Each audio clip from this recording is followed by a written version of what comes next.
En 1974, au lendemain de la guerre de Kippour, novembre 1973, il y a eu ce qu'on appelle le premier choc pétrolier. C'était quoi le premier choc pétrolier? C'était le refus de la part des pays producteurs de pétrole de se voir piller leurs réserves et de se voir rémunérés à bas prix. C'est la notion de pillage qui ici m'intéresse, et je l'emploierai bien entendu, comme vous savez, au niveau linguistique. La France, tout au long du XXe siècle, et au ce début du XXIe siècle, pour ne pas remonter plus haut, bien entendu, a subi le pillage impuni de ses ressources langagières. C'est-à-dire que les gens se sont mis, non seulement, ils ont fini par ne plus parler le français, dans bien des cas, ce qui était encore une façon de reconnaître ce qu'ils devaient à la France. Mais en plus, ils sont passés à l'anglais et ils ont continué ainsi à parler, à utiliser des mots français, mais cette fois-ci sans reconnaître leurs dettes et sans s'acquitter, a fortiori, de celles-ci, sous une forme ou sous une autre. Et en cette année 2017, je pense qu'il est bon de manifester contre cet abus et de chercher à y mettre fin. D'autant plus que le discours de Donald Trump, le nouveau président des États-Unis, nous engage à ne plus faire beaucoup de cadeaux aux anglo-saxons. Si on ajoute le discours sur le Brexit. Donc une guerre se déclare, de facto, entre le monde anglo-saxon et le reste du monde, autour de la question des mots français et de l'endettement prodigieux du monde anglo-saxon à l'égard de la langue française. Alors aujourd'hui, ce pillage systématique et qui dure depuis des siècles, bien entendu, et qui perdure, mais qui a pris une forme plus vicieuse depuis justement que c'est la langue anglaise qui, porteuse de ces mots français, l'emporte dans le monde sur la langue française, ce qui n'était pas le cas pendant plusieurs siècles auparavant, notamment au XVIIIe et XIXe siècle, eh bien, cette situation ne peut plus durer, d'autant plus qu'elle a des répercussions et des enjeux économiques. Et donc, de la même façon qu'il y a eu un choc pétrolier qui a obligé les pays consommateurs de pétrole à dépenser plus d'argent et à verser plus d'argent aux pays producteurs de pétrole, eh bien, il doit y avoir également un choc linguistique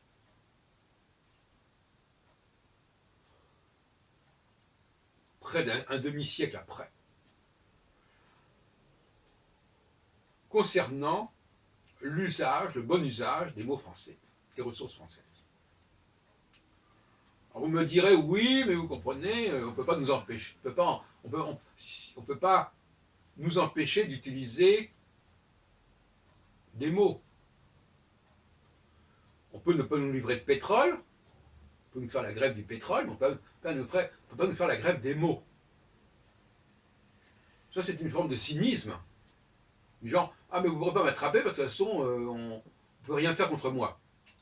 Alors, ce vol, n'est-ce pas, voilà, bon, je vous vole des choses, mais vous ne pouvez rien faire contre moi, c'est tout à fait intolérable comme discours. et en tout cas pour le moins inamicale.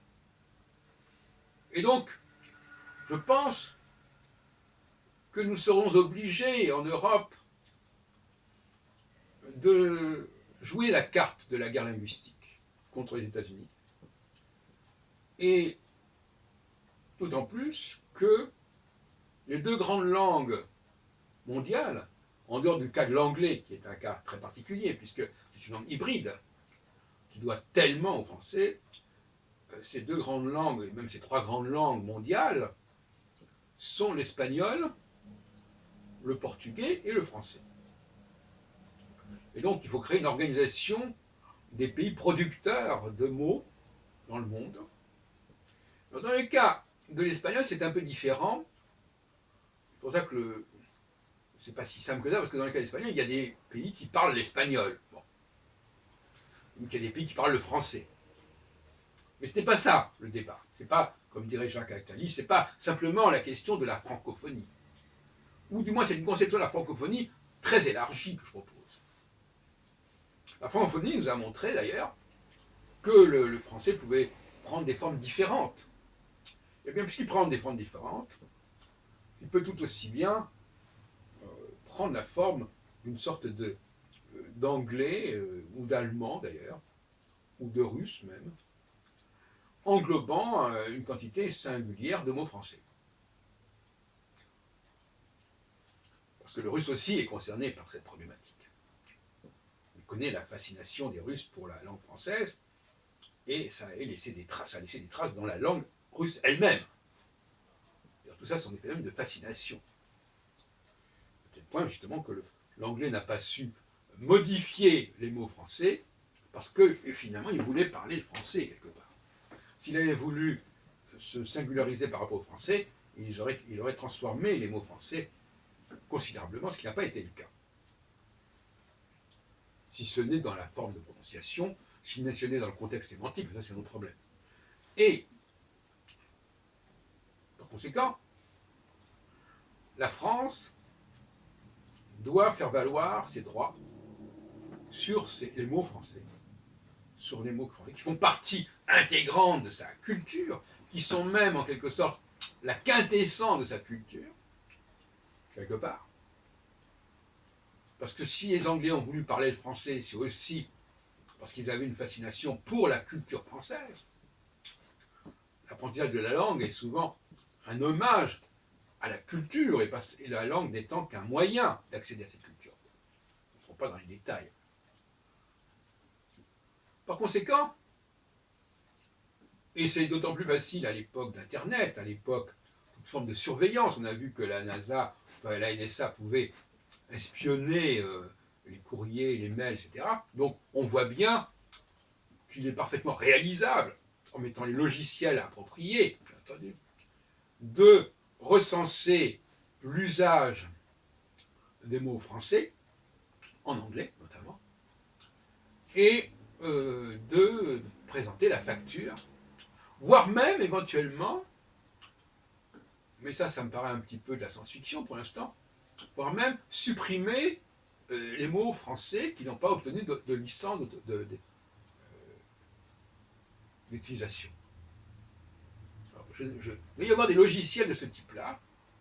En tout cas, je suggère par exemple qu'il y ait des émissions de télévision avec des jeux qui consistent pour les téléspectateurs à pointer, on prend un discours, par exemple le dernier discours de M. Donald Trump hier au Capitole de Washington, et de pointer tous les mots français qu'il utilise, qui sont énormes. Moi j'ai fait le calcul. Ou de pointer les mots français dans telle et telle chanson de Bob Dylan, par exemple, ou n'importe quoi. Ou dans n'importe quel éditorial de tel magazine américain ou anglais. Il faut que ça devienne c'est une sorte de bashing, oui, disons-le clairement, de bashing de l'anglais, qui consisterait à se moquer constamment de ces mots français que ces anglophones utilisent sans le savoir. Ils parlent le français comme M. Jourdain faisait de la prose sans le savoir. Et que les gens commencent à se moquer de cette espèce d'emprunt comme ça aux Français, surtout quand ça se fait sans contrepartie financière. Eh bien, je crois qu'il y a là un enjeu extrêmement intéressant. Je ne dis pas que c'est simple, parce qu'il y aura certainement des débats au niveau linguistique, parce qu'il y a aussi toute une théorie linguistique qui est fait exprès de ne pas mettre en avant cette question du lexique, mais qui s'intéresse surtout à la prononciation. Enfin, évidemment, il y aura certainement des linguistes au service des intérêts anglo-saxons qui vont essayer de mener une contre-attaque, etc., etc. Mais la bataille, la guerre mérite d'être menée, elle va l'être, et j'aimerais bien, notamment, comme je viens de le dire, diriger une émission de télévision, je propose des services, qui consistera à prendre des textes, et chacun des joueurs devra à tour de rôle pointer des mots français, dans un texte qui ne sera pas en français, mais qui sera un texte en anglais, ou dans une autre langue d'ailleurs, mais enfin en anglais de préférence. Et voilà, et c'est celui qui aura le dernier mot, c'est-à-dire qui pourra collecter le plus grand nombre de mots français, qui aura gagné, par exemple. Je crois qu'il faut s'amuser à cela, et j'espère que ma proposition sera entendue par les responsables des nombreuses télévisions, des réseaux de télévision français. Ça serait une sorte de bashing tout à fait bien apprécié, et qui préparerait à une véritable révolution économique, parce que si les pays arabes ont le droit de vendre les produits de leur sous-sol, ils n'ont aucun mérite à avoir ce sous-sol, disons-le clairement, pourquoi les Français n'auraient pas le droit de vendre les produits de leur culture, qui correspond à quelque chose de beaucoup plus existentiellement vrai pour l'histoire de la France que le pétrole ou le gaz pour tel et tel autre pays. Donc c'est un problème de culture, on est dans le domaine du champ culturel. Voilà. Eh bien, dans le domaine du champ culturel, la langue est un produit, les mots d'une langue sont un produit, et ils doivent être reconnus comme tels, et ils doivent être payés et facturés comme tels. Voilà ce que je pense, et je crois qu'on va faire tout ce qu'il faut pour cela.